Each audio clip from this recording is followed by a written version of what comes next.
Okay, so get this right. Today, we're taking a deep dive into a real life lost world. Mm-hmm. But instead of dinosaurs, we're talking apples. Okay.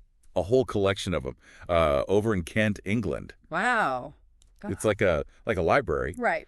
but for apples. That's pretty cool. Yeah. It's called the National Fruit Collection. Yeah. And what's so captivating about it is the sheer variety.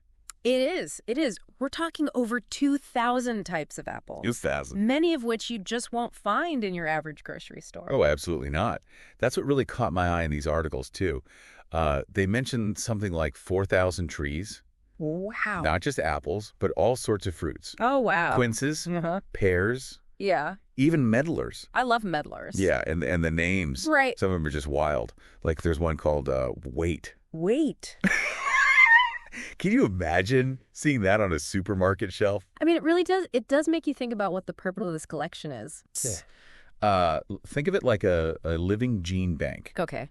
Each tree is essentially a clone, carefully propagated through grafting to preserve unique genetic traits. Wow. Some potentially going back centuries? Centuries. Maybe even to Roman times? Clone trees, I have to admit, that's what really hooked me in. Yeah. How does grafting actually work? Imagine taking a cutting from a prize-winning apple tree Okay. and fusing it onto a hardy rootstock. Mm-hmm. That's grafting in a nutshell. Okay. It's been used for millennia to ensure that when you plant an apple tree, you get the same type of apple. Right.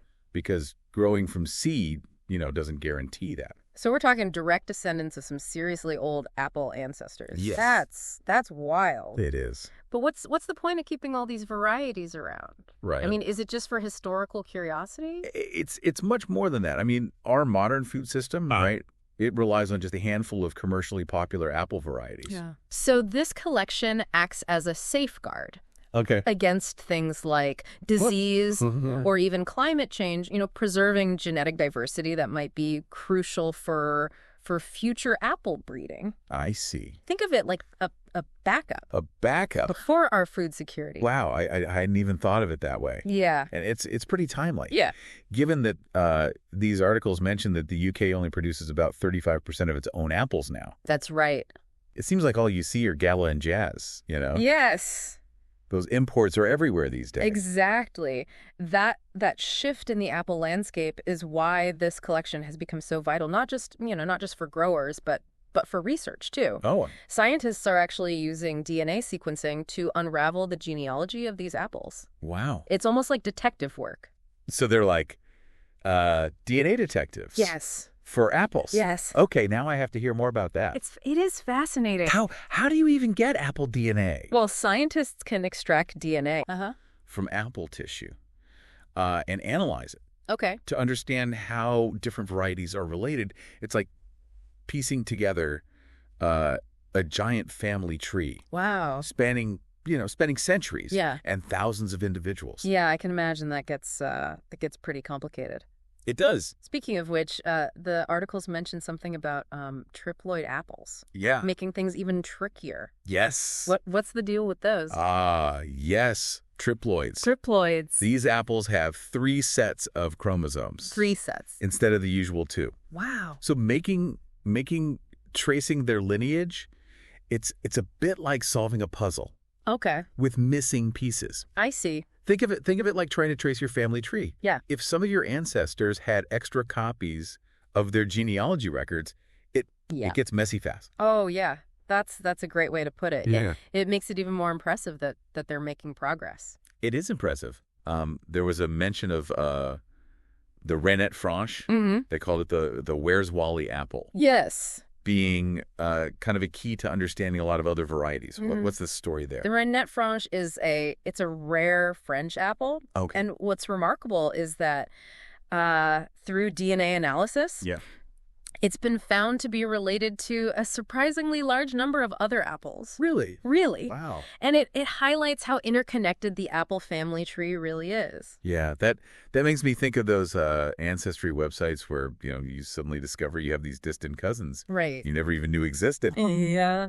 Speaking of family connections, I was super intrigued by what what the article said about the Cox's orange pippin. Yeah. I mean, it's the classic. It is. But I never knew anything about its origins. Well, prepare to be surprised. It turns out its ancestors are varieties you've probably never heard of. Oh, really? Like rosemary russet. Rosemary russet. Nonpareil. Okay. And margil. Wow. And to make things even more interesting, yeah, it's also a cousin of the Blenheim orange. The Blenheim orange? A massive apple. Really? Found in Blenheim Palace's park. So these seemingly ordinary apples we buy have like this whole secret history. They do. Behind them. Absolutely. I'm starting to look at my fruit bowl a little differently now. And it's these unexpected connections that make the National Fruit Collection so fascinating. Yeah. It's not just like a static museum. It's constantly evolving. Yeah. The articles mentioned that over 20 new varieties were recently added. Yes. Saved from oblivion. Yeah. By a group called the Marcher Apple Network. The Marcher Apple Network, yes. Yes. Black gillyflower. Wow. Bridstow wasp. Mm-hmm. Jolly Miller. Just the names spark curiosity. Oh, I wonder what those taste like. Each one has its own unique flavor profile. Yeah. A testament to the diversity that this collection champions. It's a reminder that there's a whole world of taste experiences beyond the mass-produced varieties that we're all used to. Speaking of taste, I have a confession. Oh. Reading these articles, it made me crave apples. Of course. So I went on a little apple hunt of my own. You did. And I actually managed to track down an Eden apple. Eden? One of the varieties mentioned in the collection. Oh, how wonderful. It was incredible. What did you think? Seriously, I was blown away. Yeah. So crisp and sweet.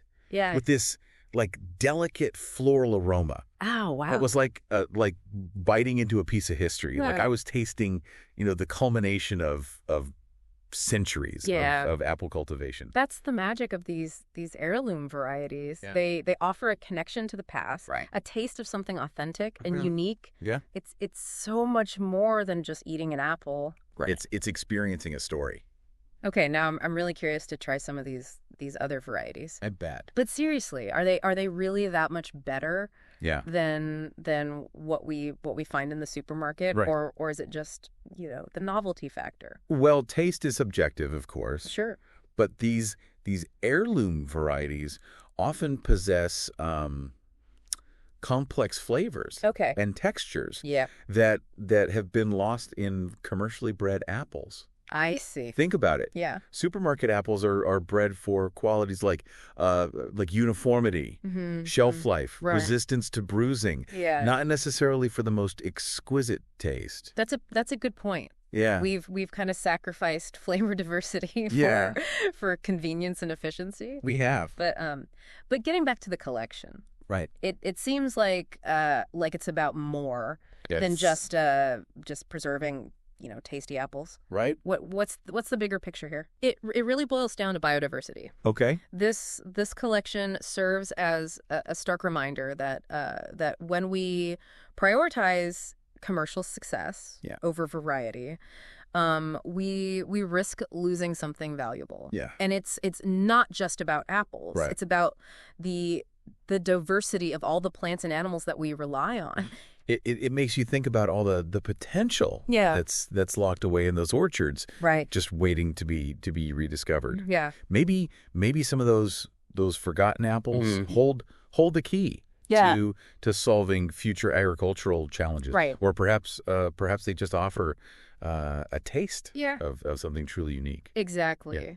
This apple library is a testament to the importance of preserving biodiversity, not just for future generations, but for the health of our planet as a whole. It's definitely given me a new perspective on something I thought I knew before this deep dive. Apples were just apples. Right. Now I see them as a window into history science and the interconnectedness of things. It's remarkable how something so seemingly simple can hold so much depth. Yeah. And it makes you wonder if each apple variety tells a story, what stories might be lost if these collections didn't exist. That's a really thought-provoking question. Yeah. It's like like we're missing chapters in the apple's story, flavors and aromas that have vanished. Yeah. Knowledge that could have been passed down. Precisely. And it's not just about the loss of a tasty treat. It's a reminder that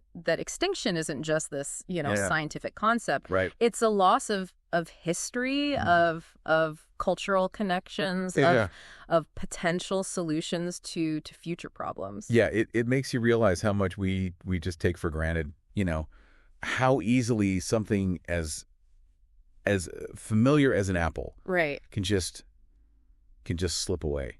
It's true. But it also feels empowering, right? It does. Like we can make a difference by supporting these efforts. Yes. To preserve biodiversity. Absolutely. Even in seemingly small ways. Every choice we make, from the food we buy to the plants we grow in our garden, can contribute to a more diverse and resilient world.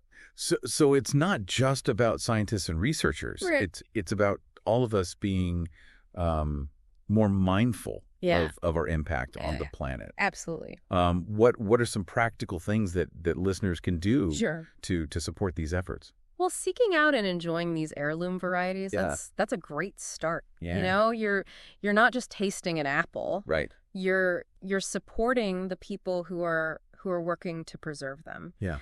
Look for them at farmers markets, local orchards, or even you can find them online. That's a great idea. Yeah. And if we're lucky enough to have a garden, we can even try growing some of these varieties ourselves, right? Absolutely. Yeah. Growing heirloom varieties helps to, keep them alive and thriving. Yeah. And it's a wonderful way to connect with the history and heritage of apples. I'm definitely feeling inspired to do some apple exploring of my own. I bet. I'm picturing a visit to a local orchard, maybe a taste test of some unusual varieties. I highly encourage it. Yeah. And when you take that bite, savor not just the flavor, but the story that it represents, the connection to the past, and the potential that it holds for the future.